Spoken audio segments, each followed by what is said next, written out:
Je suis ravie de vous retrouver pour ce 9e épisode intitulé « Solitude choisie ». Le thème du jour, c'est la solitude et c'est un thème très intéressant. Dans la construction de soi, elle me paraît un thème qui n'est pas assez abordé en développement personnel et que j'ai vraiment envie de partager aujourd'hui avec vous. Le développement personnel, ça nécessite beaucoup de prise de conscience et du coup d'être dans un certain état d'esprit, dans une certaine énergie. Oui, mais voilà, que se passe-t-il quand finalement on est complètement submergé par l'énergie des autres et que on n'est plus forcément en accord avec notre vie d'avant et avec nos fréquentations d'avant, parce qu'on a une espèce d'ouverture comme ça qui se fait. Eh bien moi je pense que déjà c'est un très bon signe, ça veut dire qu'on est un peu plus alerte et qu'on a un niveau de conscience qui est différent, et que du coup on saisit un petit peu plus les subtilités auxquelles on n'avait pas accès avant puisqu'on a élargi notre niveau de conscience, donc c'est vraiment très positif. Mais il faut aborder aussi ce moment d'une vie, ou ces moments, parce que je pense qu'il y en a plusieurs, où on passe par un grand moment de solitude quand on entame un chemin authentique, ou vers une découverte de soi, une espèce d'introspection comme ça, quelque chose de plus profond.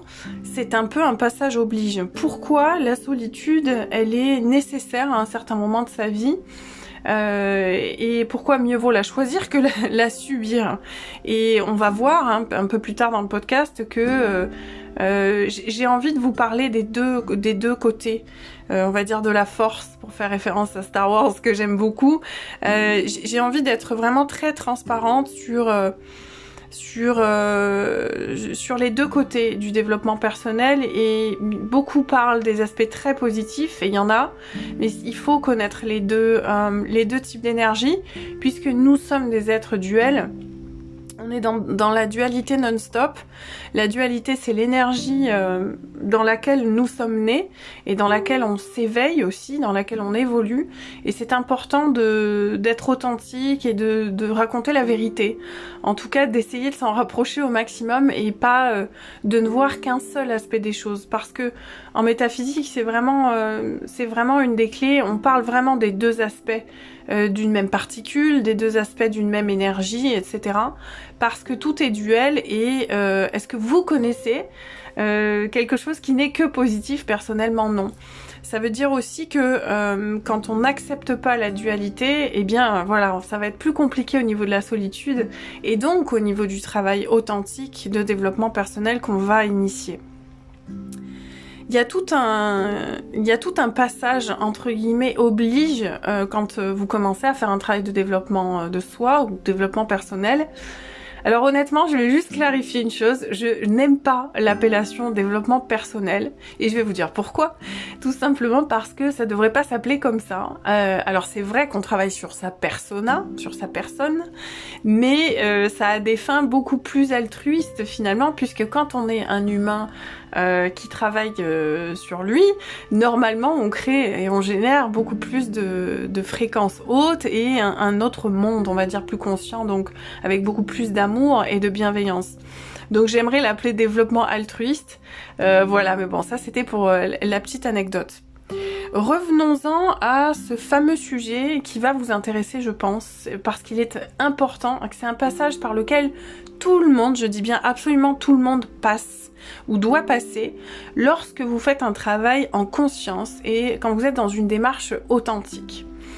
La solitude est un passage oblige, tout simplement parce que le terme d'introspection, donc c'est regarder l'intérieur de son propre monde, véhicule l'idée que tout simplement il n'y a que nous qui puissions faire le job, et ça c'est plutôt une bonne nouvelle.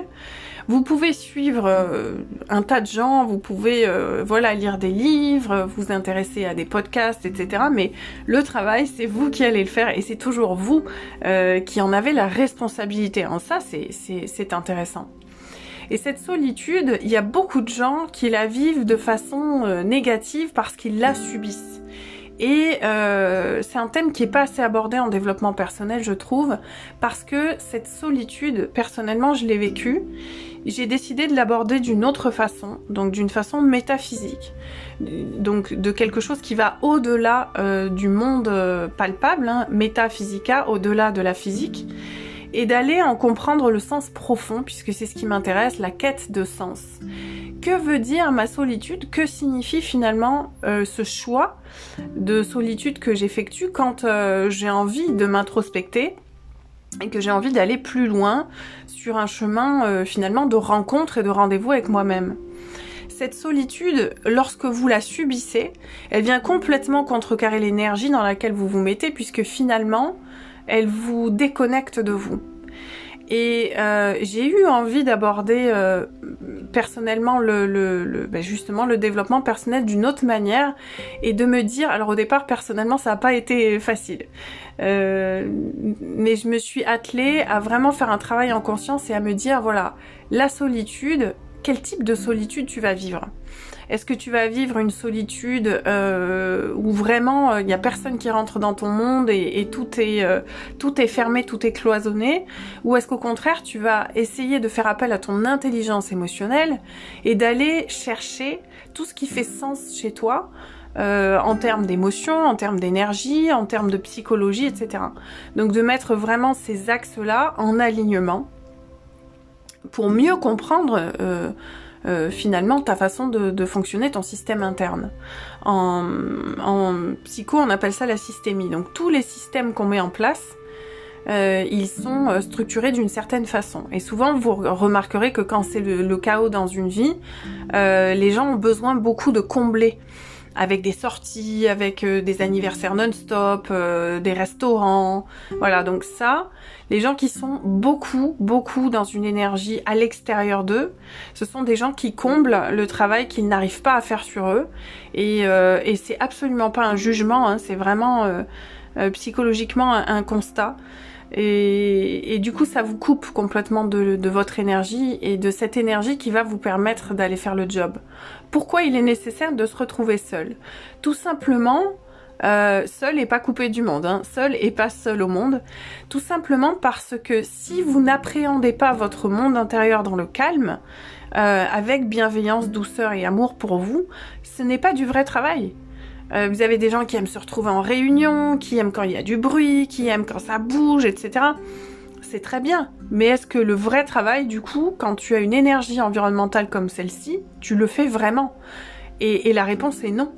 Parce que le vrai travail, la recherche authentique et intérieure, les grands philosophes, les plus grands philosophes de tous les temps, les plus grands métaphysiciens, parlent de ce fameux, même les maîtres Chi en Asie, parlent de ce fameux temple calme, le temple mental, donc notre esprit, notre conscience, appelez-la comme vous voulez, a besoin, il est nécessaire pour la conscience, ou du moins pour l'esprit, de trouver calme et sérénité pour pouvoir construire un nouveau soi et pour pouvoir aller chercher beaucoup plus loin.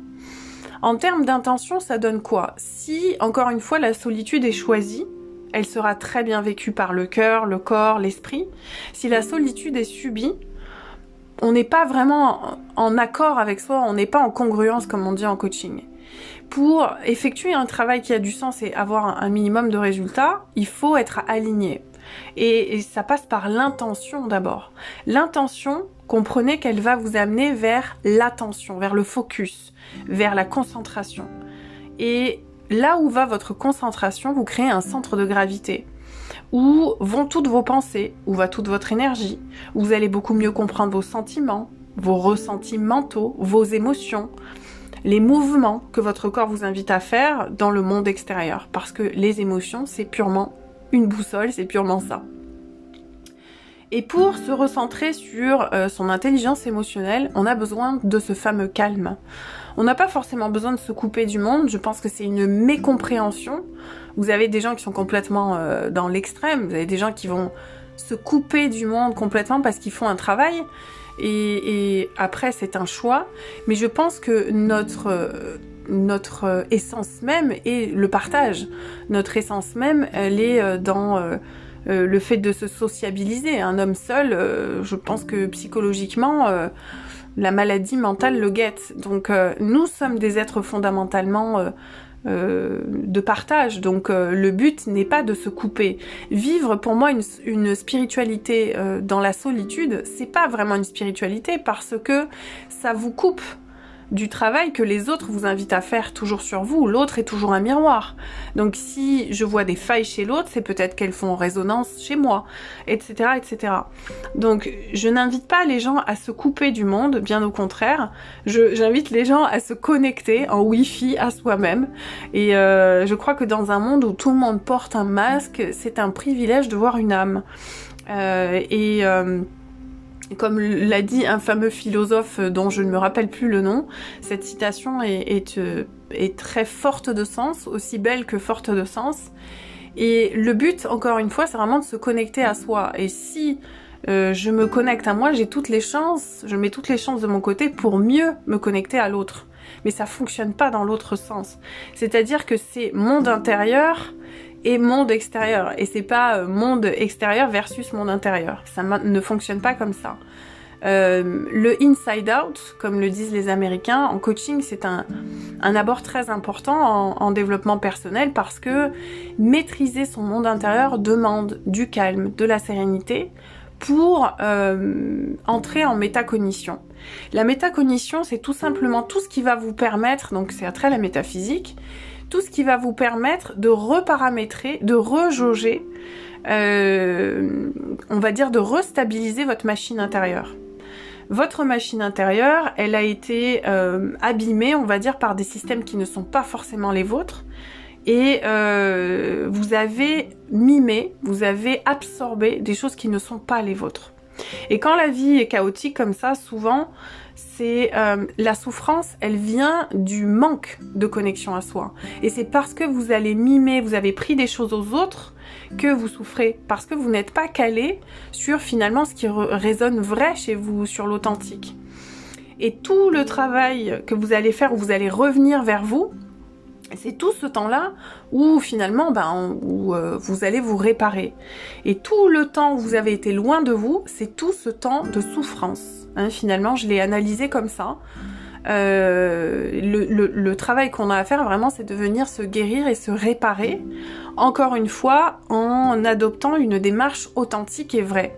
Et une démarche authentique et vraie, c'est une démarche dans laquelle on va accepter les deux forces d'un même pôle, enfin d'un pôle. Sur Terre, tout existe avec son contraire, pôle Nord, pôle Sud, une pile. Elle a deux polarités. Comme nous avons deux polarités. Il y a en nous une part d'ombre et une part de lumière. Et ce n'est pas en acceptant seulement votre part de lumière que vous allez pouvoir faire le job. C'est parce qu'il y a l'obscurité qu'on peut voir les étoiles.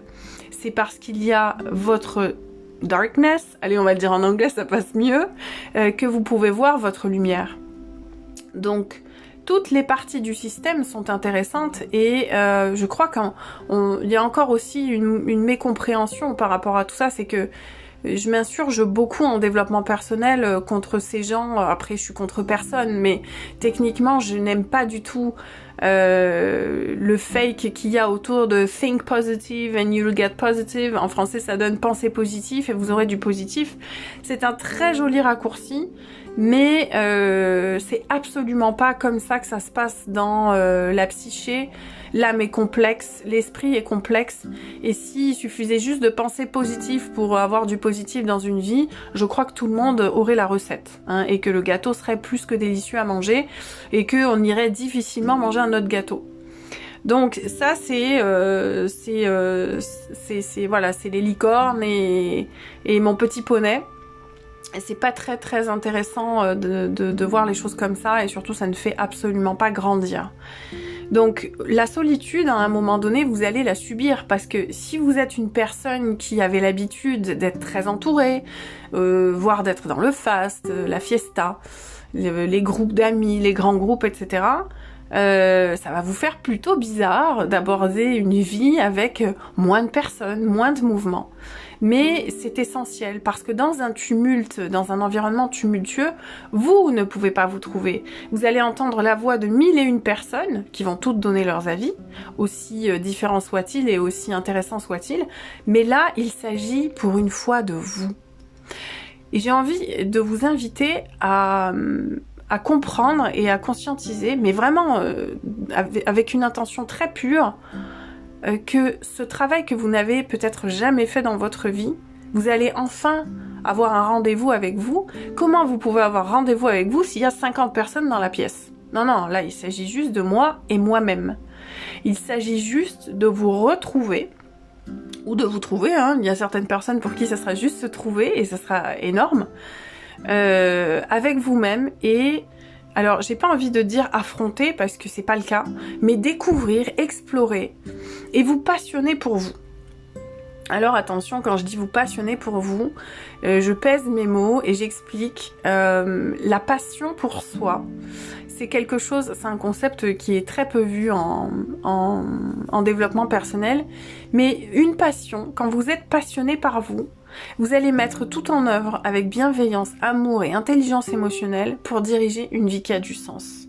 Quand vous n'êtes pas passionné par vous, vous ne devenez pas votre priorité et vous êtes ballotté à droite, à gauche, en haut, en bas par l'énergie des autres.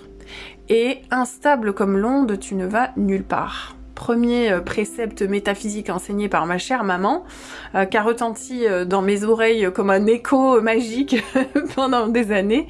Et ça a été un de mes premiers enseignements métaphysiques. J'avais 9 ans, donc autant vous dire que ça m'a marqué. Je l'ai pas forcément appliqué tout de suite parce que c'est génial d'avoir une éducation aussi spirituelle, mais encore faut-il être frais et dispo pour pouvoir appliquer toutes ces recettes magiques.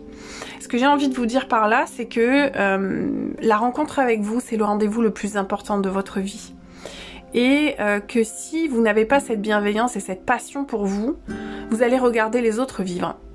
Et vous allez être en dehors de vous, déconnecté, jamais en wifi, mais ouais, toujours en wifi avec les autres. Alors c'est super d'être connecté aux autres quand on est stable émotionnellement, quand on a compris plus ou moins qui on était, parce que je pense que c'est la recherche d'une vie, et qu'on a mis en place tout un système écologique où on respecte notre intelligence intérieure. En respectant notre intelligence intérieure, en respectant ces moments de solitude choisis, on accède à des zones de révélation. Elles ne deviennent plus cocorico alléluia, des zones où on a peur, elles deviennent des zones où on se révèle. Et ça, c'est complètement différent.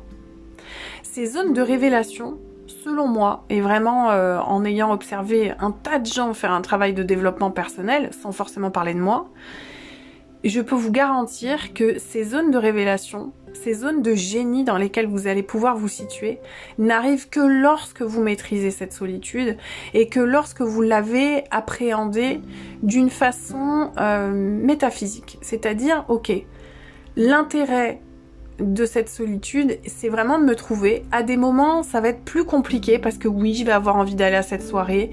Oui, je vais avoir envie de combler ce que j'arrive pas à m'amener. Il y a tout un tas d'énergies, d'empêchements qui vont arriver parce que les résistances de l'ego, parce que vous allez vers l'inconnu, vous connaissez tout ça. Vous savez ce qui va se passer.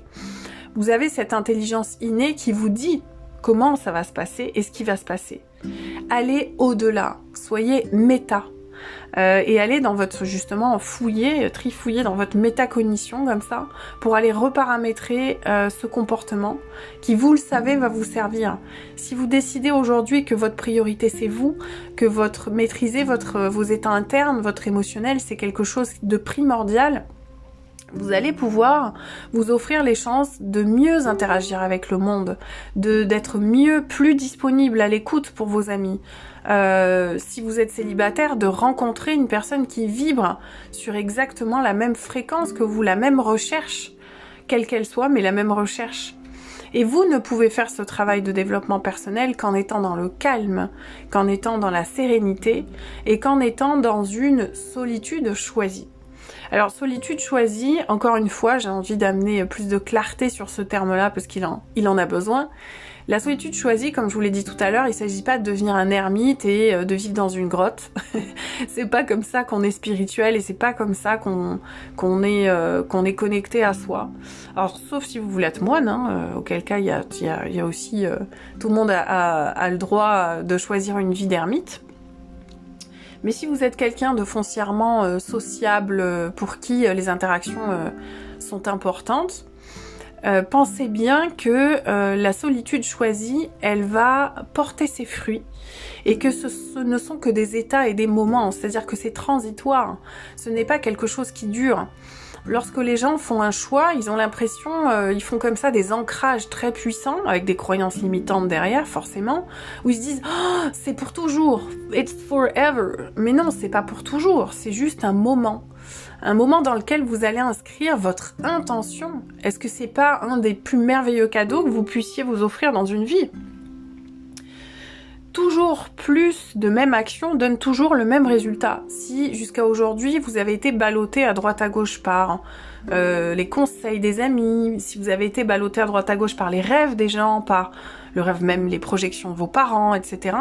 La solitude, c'est un moment où vous allez pouvoir vous amener, votre authenticité, sur quoi je vibre moi, qu'est-ce que j'ai envie, qu'est-ce qui fait sens dans ma vie, de quoi j'ai envie, comment j'ai envie de me sentir, qu'est-ce que j'ai envie de construire, quel est mon rêve, mais mon rêve à moi, pas le rêve d'Instagram, pas le rêve de Facebook, pas le rêve de Gertrude et Pierre et Paul et Jacques. Et pour ça, vous avez besoin, pour rentrer en Wi-Fi avec vous-même, de pratiquer une certaine discipline au quotidien. Et ça veut dire du coup que plutôt que de sortir et éventuellement se mettre la tête à l'envers ou autre, bon, c'est vrai qu'avec le Covid, c'est un peu plus compliqué, mais justement, c'est très bien. Ça invite les gens à, pour ceux qui sont dans cette démarche-là, à s'introspecter davantage et à choisir un temps où vous investissez. Ce que j'ai envie de vous dire, c'est lorsque vous abordez la solitude comme un moment choisi, vous êtes dans l'investissement. Quand vous abordez la vie comme une solitude subie, vous êtes dans le gaspillage. Ne perdez pas votre temps. Si pour vous la solitude c'est un gâchis et vous le vivez mal, alors il est absolument pas question de faire quelque chose qui émotionnellement vous rend faible. Le but c'est vraiment d'aligner et de ressentir quelque chose qui soit connecté avec quelque chose de bien plus grand que vous. Donc là on va sur la pyramide de Diels, un fameux psychologue américain, sur lequel beaucoup de coaching de la science du coaching est basée, et on va tout en haut de cette pyramide, on va tout en haut du 6e niveau neurologique, et on est sur la spiritualité, voire le transpersonnel. Ce qu'on appelle transpersonnel en coaching, c'est vraiment ce qui va dépasser le soi. Et si vous nourrissez quelque chose de bien plus grand que finalement vous avez un but beaucoup plus grand. Les gens qui ont, on le dit, il y a des études qui ont été menées avec des électroencéphalogrammes où on a mesuré la méditation, l'impact de la méditation et de la spiritualité dans une vie. Les gens se sentent beaucoup plus épanouis que des gens qui ne le font pas, par exemple. Parce que ça va stimuler beaucoup de circuits, des synapses, ça va générer... au niveau des gènes, etc. Vous avez un impact extraordinaire là-dessus. Bon, ce sera le sujet d'un autre podcast, ne nous éloignons pas. Même si tout est lié, vous le savez. Toujours est-il que lorsque vous partez en termes d'investissement, vous êtes déjà gagnant. Ça y est, vous avez gagné. Vous êtes dans un temps choisi pour vous de qualité. Donc vous ne subissez plus. Votre solitude, elle a pris tout son sens parce qu'elle est choisie. Faire un choix, c'est se positionner, tout simplement, dans sa vie. Et quand vous vous positionnez dans votre vie, vous n'êtes plus tributaire, vous n'êtes plus sous le tribut, finalement, de l'énergie des autres, parce que vous vous amenez l'occasion formidable d'être centré. Vous êtes centré, vous êtes aligné en pensée, en émotion, en sentiment et en énergie. Et lorsque vous avez décidé que votre développement personnel, aussi profond soit-il, même si vous vous attaquez simplement, et vous êtes qu'au début de la partie, vous savez que vous allez avoir besoin d'une certaine discipline. Et cette discipline, elle invite à choisir de bien répartir son temps. Donc quelque part, il y a une certaine, alors j'ai pas envie de dire privation, mais puisqu'il y a des choix à faire, il y a des choses que vous ne pourrez plus faire comme avant. Vous pourrez plus sortir comme avant si vous avez décidé de méditer. Vous pourrez plus fréquenter certains lieux de basse fréquence parce que vous serez beaucoup plus alerte à d'autres niveaux, à la puissance des lieux et à d'autres niveaux vibratoires de lieux. Donc vous ne pourrez plus faire les mêmes choix. Ce n'est pas possible. Mais ça, lorsque vous l'avez mis en place dans votre psychique, il n'y a aucun problème en fait quand vous êtes centré et aligné là-dessus. C'est juste un choix que vous allez faire qui est différent. Et parce que vous êtes capable de vous amener des choix qui vibrent plus justes et qui sont beaucoup plus alignés avec vos intentions, vous êtes déjà dans la réussite, vous êtes déjà dans le succès, vous célébrez déjà votre succès. Et cette quête de sens, ce besoin d'alignement, il arrive forcément avec un emploi du temps qui est fixé sur, voilà, maintenant c'est moi la priorité. Si vous vous priorisez, vous allez prioriser des activités qui vont nourrir votre développement. Donc automatiquement, vous allez vous couper, on va dire, vous allez vivre une certaine forme de solitude parce que aussi cet éveil va vous amener à conscientiser davantage le comportement des autres. Et vous allez voir que certaines amitiés, c'est ce que je constate avec mes clients, c'est ce que j'ai vécu personnellement et c'est le feedback d'énormément de gens qui sont dans le développement personnel et de même de thérapeutes confirmés. Ça passe par des niveaux de conscience différents et du coup vous allez vous rendre compte que vos définitions auparavant de l'amour, de la compassion, de la bienveillance, etc. ne sont plus les mêmes. Et parce que vous vous êtes offert ce moment choisi de solitude, vous allez être à même de comprendre et d'avoir un niveau de conscience supérieur et d'inviter la supraconscience dans votre vie. Finalement, j'aime beaucoup ce mot supraconscience. Ça sera le sujet promis d'un autre podcast. Mais voilà, ça passe vraiment par le travail de développement personnel, passe par des moments choisis d'une solitude qui est très positive finalement. Même si, encore une fois, soyons transparents, ça peut peser à des moments d'être seul. J'ai encore des clients aujourd'hui qui me disent mais voilà, j'ai commencé à faire ce travail et je me sens seule et je me suis un peu déconnectée de mes amis, je suis plus dans la même réalité et forcément. Et ça c'est the other side, on va dire, l'autre côté de la rivière en développement personnel, c'est que les gens vous ont aimé pour une certaine forme d'être. Et à un moment, il peut y avoir une césure. Donc c'est aussi en ça que j'avais envie de parler de la solitude, c'est que on n'en parle pas assez en développement personnel, mais quand vous invitez le changement dans votre vie, eh bien, il y a des gens qui peuvent ne plus vous reconnaître et vous dire « Ah, t'as changé ». Mais heureusement que je change, parce que le but, c'est vraiment de se transcender, de se transformer et de changer. C'est le but d'une vie. Une vie qui est linéaire, c'est peut-être pas une vie qui est aboutie. Sûrement pas d'ailleurs.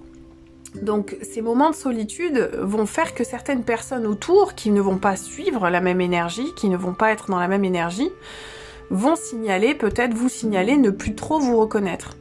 Et c'est pas grave, si vous êtes toujours dans la bienveillance, dans l'amour et dans ce besoin, vous, d'aller chercher des réponses plus profondes, plus authentiques, et restez aligné avec votre démarche.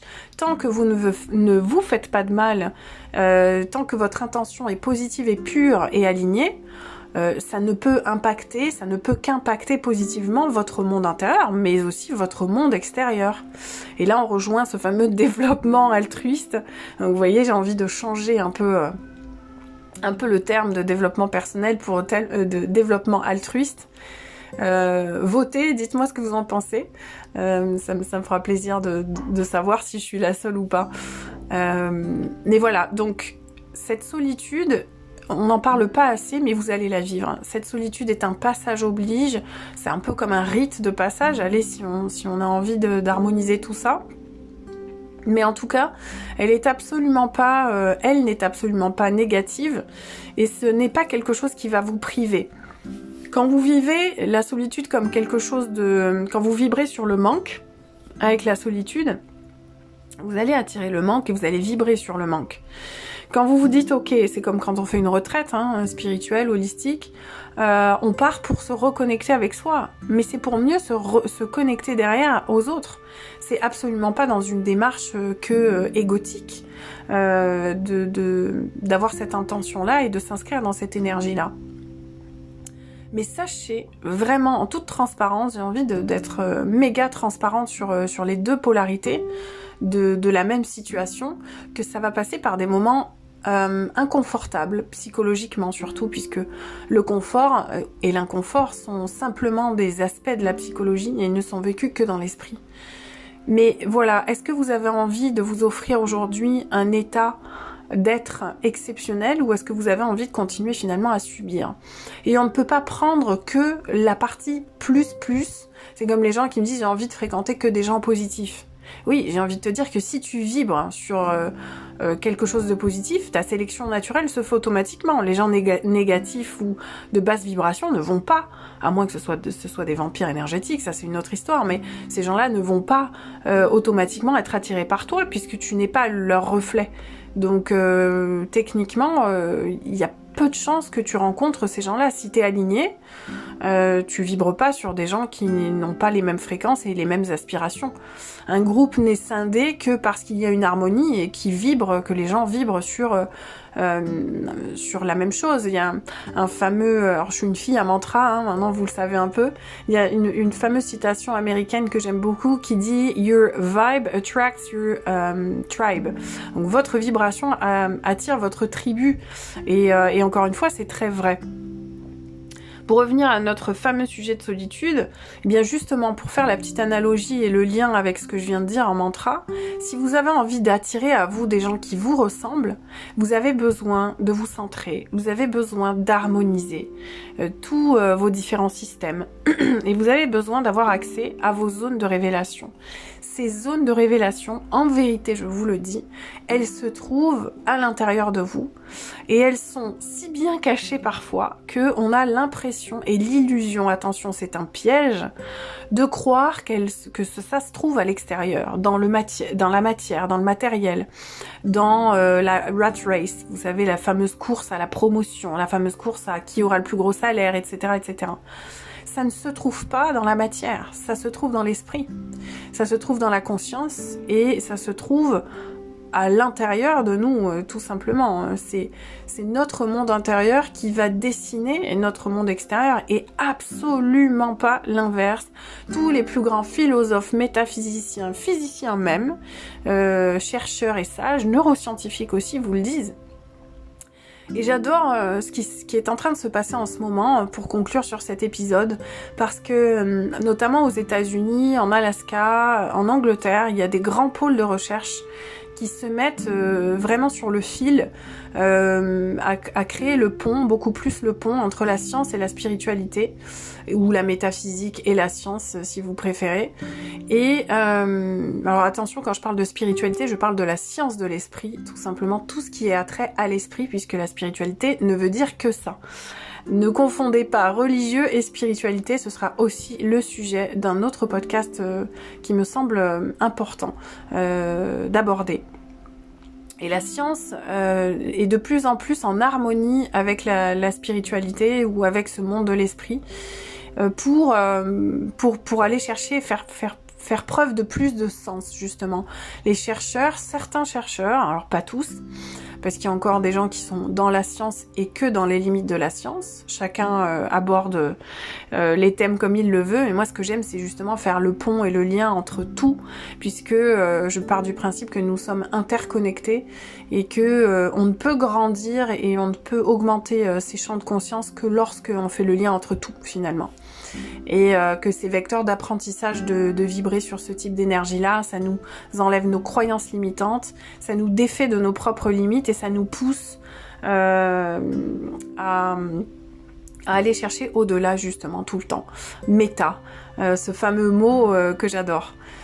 Voilà, pour terminer là-dessus, sur cette solitude, n'ayez pas peur, étudiez toujours les deux forces d'une même situation, appréhendez-la avec l'équilibre. Cette recherche-là, personnellement, je la mets dans tous mes coachings et c'est vraiment en toute transparence que j'aborde les différentes étapes que mes clients vont vivre dans le coaching. Alors, il se peut que j'en oublie certaines, mais voilà, ça me paraît important. Quand vous êtes dans une démarche de développement personnel, une des clés, c'est vraiment l'intégrité.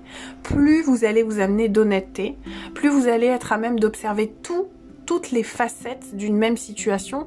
Et une chose pour terminer, plus vous allez vous offrir d'opportunités de voir toutes les facettes justement d'une même situation, plus vous allez vous offrir le choix et mieux maîtriser votre réalité.